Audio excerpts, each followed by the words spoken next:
As a leader, do you find that your coaching tends to just be all over the place?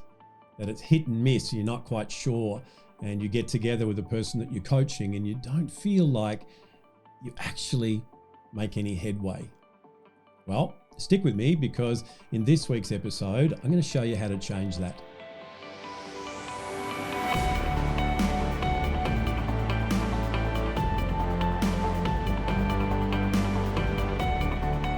Hi, this is Grant Herbert, Emotional Intelligence Speaker and Trainer of the Year and Master Coach Trainer. And today I want to continue our conversation around coaching and mentoring others by helping you to get much more value for you and the person that you're coaching in your coaching relationship and the sessions that you have together, by unpacking for you the coaching conversation framework. We've already established that coaching is a relationship. It's a partnership where two people, a coach and a coachee, collaborate to get the coachee to where they need to go. We looked at last week being able to set up a relationship environment that allows for that to happen. Coaching is all about having conversations between two human beings where there's powerful questions being asked, where there's active listening and all the things that we established as being vital skills for a coach. However, without having that in some sort of a framework, it just tends to go all over the place. And it's a chat, not a coaching conversation. So let me unpack for you the elements of a great coaching conversation. I'm going to do firstly the key elements of the first conversation that you have, and then I'll come back and tweak that for when we go through subsequent conversations, and there's a couple of other elements that we add in. Let's get started. Number one is define the challenge. So the first thing that we want to do as a coach is to get an understanding of what it is that's ahead of them in the position where they are right now. What is it that's holding them back? And what is it that they see as being their biggest challenge right now? Understanding it through their lens with empathy and getting a clear picture of why this is important to them and why it is that they want to make this change. The challenge of just going ahead without that clear picture is that your role as the coach is to facilitate everything that's needed to help them to go from there to where they want to go. If you're not clear on the actual challenge and the problems that are going through that, the roadblocks that are holding them back, then you might coach them down the wrong path. It's like that first conversation that the doctor has with you, where they look at the symptoms, they ask you what's been going on, what's been happening, and then they're able to take you further into a diagnosis and then to the treatment. So being able to determine what the challenge is that you and the coachee are going to work together on is the first step. Number two is determine the outcome. So understanding what's the outcome of this coaching session. What are we doing in this block of coaching that you want to achieve? We understand what the problem is. What are we going to do about it? And specifically in this conversation, what do you need to arrive at the end of this conversation so that you know what you need to know and feel confident to be able to work through the next part of the journey? You see, coaching's not all about the conversation that you have with your coachee. Where the results come from is what happens between those sessions. And you as the coach need to make sure that you understand where they're going and what they need to be able to get there before you complete the session. So by asking some great questions, you and your coachee can determine the outcome. Number three is to generate some options. Coaching, as I said, is a conversation. And in that conversation, the coach can ask some great questions to generate some ideas from the coachee as to how they might be able to change things. Now, as I said, as a leader, sometimes you can swap your hats and bring in a little bit of mentoring when they're not sure.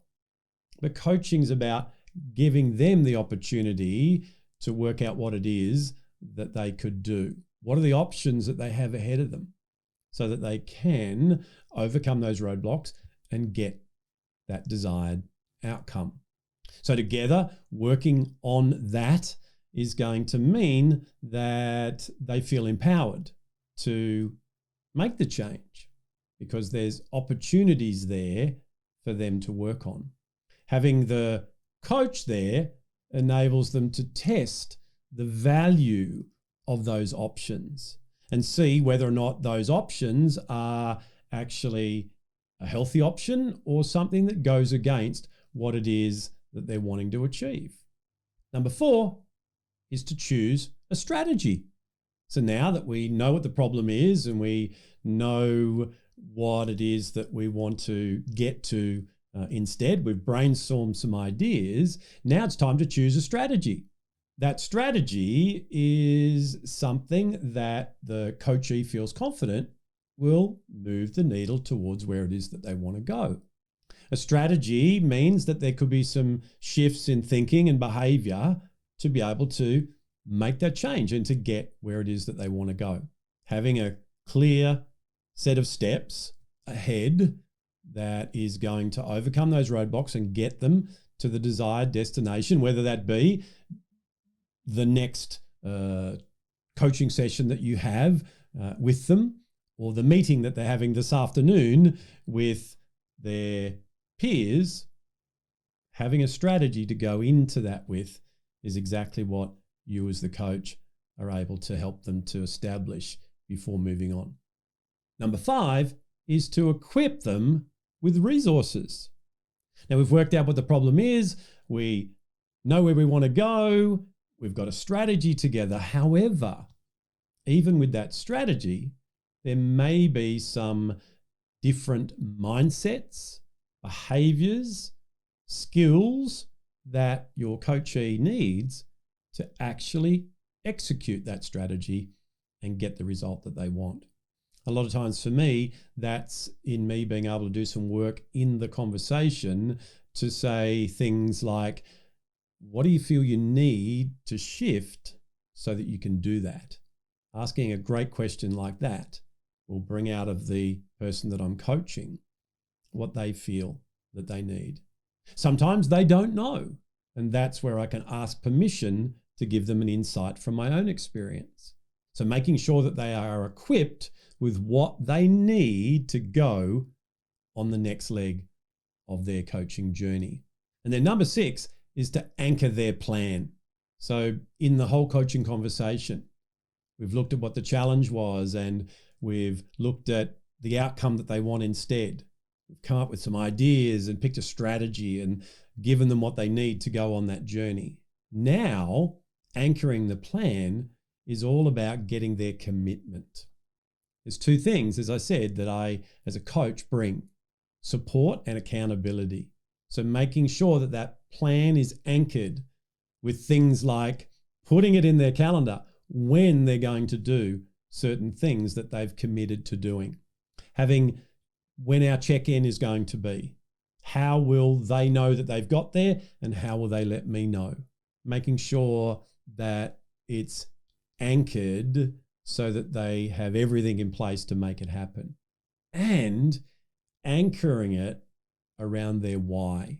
Making sure before the session's finished that they know the value of doing what they say that they're going to do. Coaching's not about the next time we get together, me marking the role and checking you off and seeing what it is that you did right and you didn't do, etc.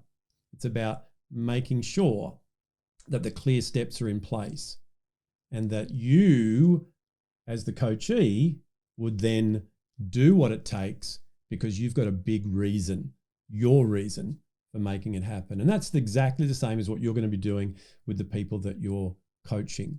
So making sure that they understand as you anchor that plan, what does that look like? What does that mean to you? future pacing in their thinking as if it's already happened. So when that is done, what are you going to have then that you don't have now? So giving them the motivation, internal motivation, to go and actually take the steps. So there you have the elements of a great coaching conversation. Where that changes and adjusts a little bit is when we go into the next session.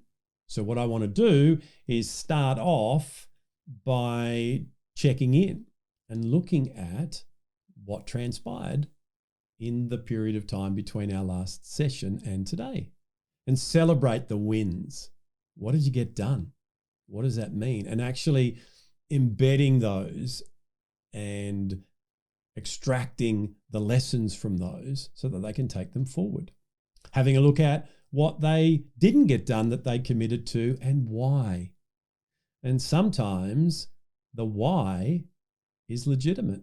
I didn't get it done because my child was sick and I had to take them to hospital. That's great. That is a win because you put your priorities in place.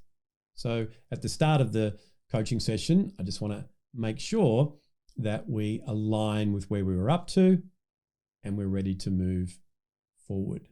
At the end of each session, what I want to do is make sure that they commit to what it is that they want to do. And for me, I like to come up with 3 actions that they want me to keep them accountable for, that they're going to do between each session.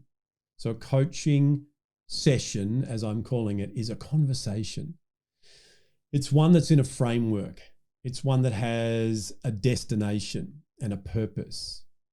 And by using this framework and adopting that in your coaching, and then adapting any of the language that I've used to suit what it is that you're doing, is going to mean that you're going to be able to take your coachee from where they are to where they want to go. They're going to see wins and results along the way. They're going to feel more confident in the fact that it's beneficial for them. And it's going to mean that both of you know exactly who you need to be and what you need to do in every session together. So over this month, we've talked about coaching and mentoring others. We've looked at many aspects within that. And I've given you some key areas that you can focus on so that you can go and start a coaching relationship with the people in your team. You can move away from performance review to coaching and developing your team and taking them on a journey of incremental change where they feel better about themselves, where they feel better about the relationship that they have with you. And through that collaboration, your relationship is built even stronger and you both have a mutually beneficial time together and you both see the rewards of that. Well, that's it from me for another week. Join me again next week as we jump into a new competency in relationship management and we talk about ways of building trust. I'll see you then.